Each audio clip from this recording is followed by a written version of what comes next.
was wondering, did you watch last night's game? And if you did you just sit there and go, this guy Love's not bad?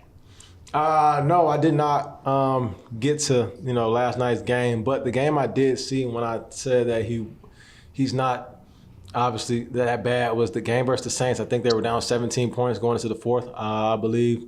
He's out there doing his thing. And then I seen one prior to that. I think it was last week or 2 weeks ago. I got to see them play. I'll be watching my guy Keyshawn Nixon, number 25. He's returning in DB over there, so I'll be looking out to see him play. But obviously I get to see the offense, and they do a lot of great things well, and Love is playing at a high level. Yeah, because the one thing that they mentioned last night was they scored more points against Kansas City than any team all season. Wow. Yeah, I didn't know that.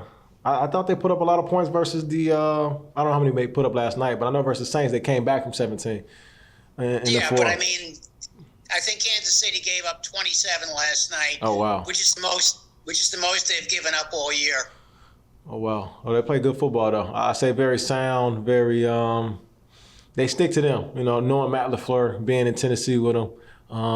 He sticks to what he knows and what he does well, and that's being able to distribute the ball around, have his receivers, whatever they like to use them as, and lets them use them at a high level.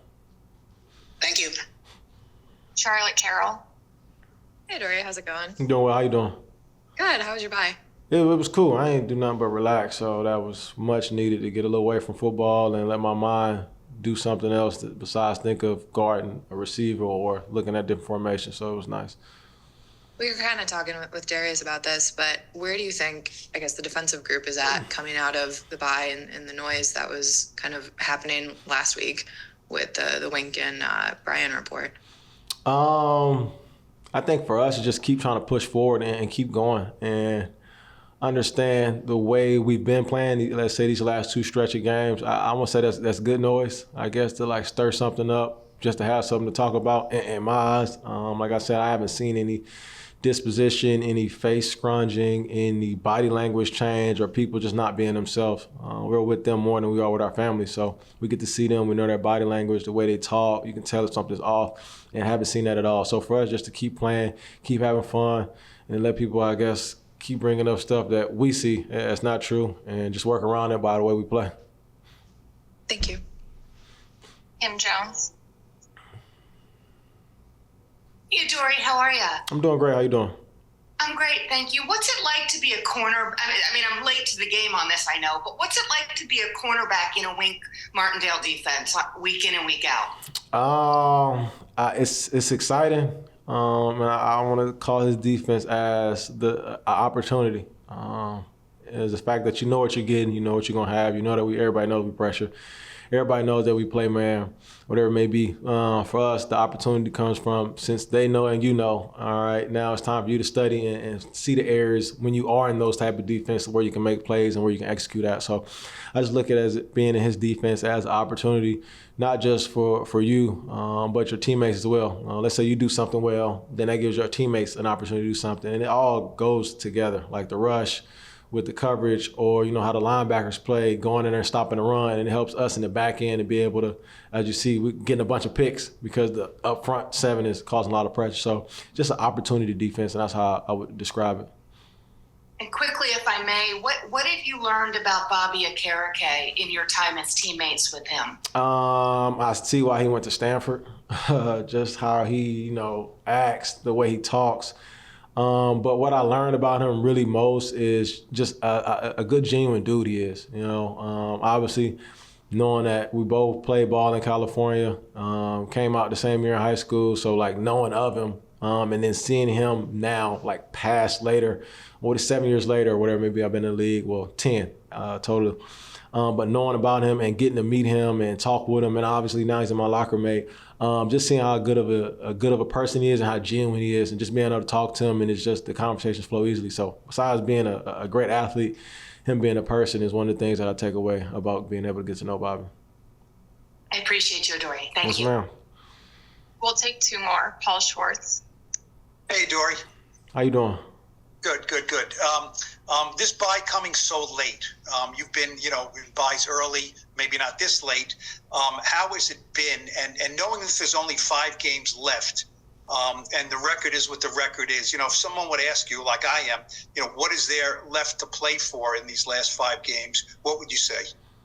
For each other. I feel like that's what it is to play for. Obviously, the grand scheme and the big picture is what it may be. For us, the little picture is just playing for each other and not worrying about tomorrow, focusing on the day and understanding when you do that, good things can and will happen. So for us, I think the bye came at a great time. The way Slade was saying earlier, to be able to get your body, your mind, to get away from football and rest.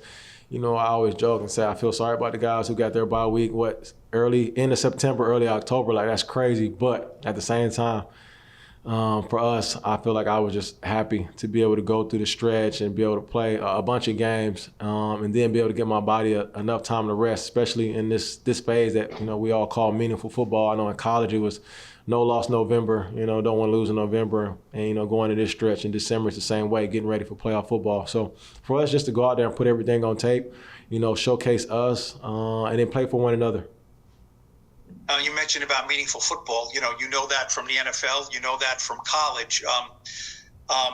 Is playing for each other enough to have you guys at your best? Because is what is coming next meaningful football in your mind, as far as teams going for the playoffs, going for first place? You kind of prioritize playing for each other. You know what I mean? So is it hard to is it hard to do that, and knowing that maybe the meaningful football part of it is not part of what you're going through here the last 5 games?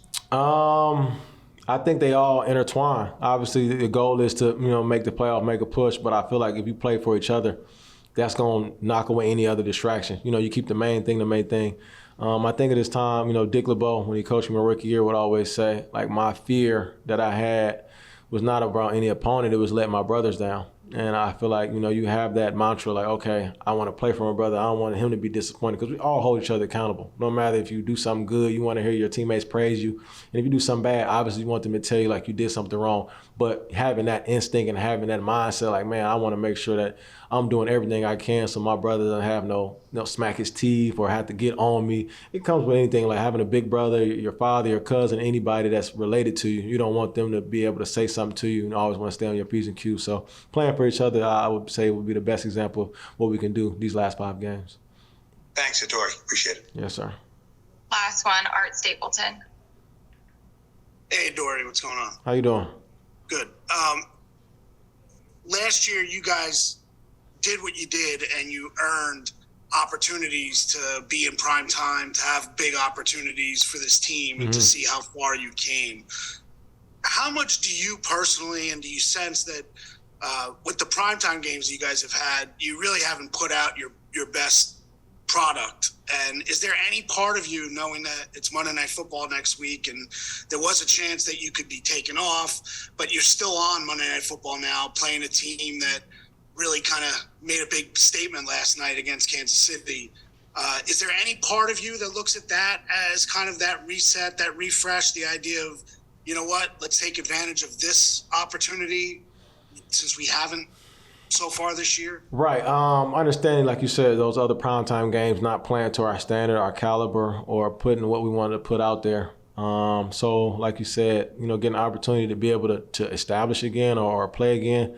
It's just another, I guess, game or opportunity to showcase not just what we want to do, but for ourselves, but, for everybody else to be able to see. So shout out to, the Packers for going out there and winning so we can stay on Monday night and they don't have to flex us. I be seeing the talks about that every now and then, so I appreciate that. But for us, just try to keep, like I said, the main thing. We know that it's a primetime game, but obviously all the games are the same. You can just check a highlight. The only thing different is everybody's watching. Everybody see it on TV. So just go out there, just execute, do your job, and just focus on one day at a time. Don't worry about yesterday. Don't worry about tomorrow. Just keep your feet grounded and worry about what's in front of you and what's present, and that's today. And that's all we can control. And when the game gets there, we always just talk about and say it's already written. So don't go out there and be anybody else. Just be you, and being you is all you need to do. And, good things can happen. You're the biggest college football guy I know, so I'm not going to leave this without asking you your thoughts on the top 4 yesterday. Were you happy? Did you think they got it right or wrong?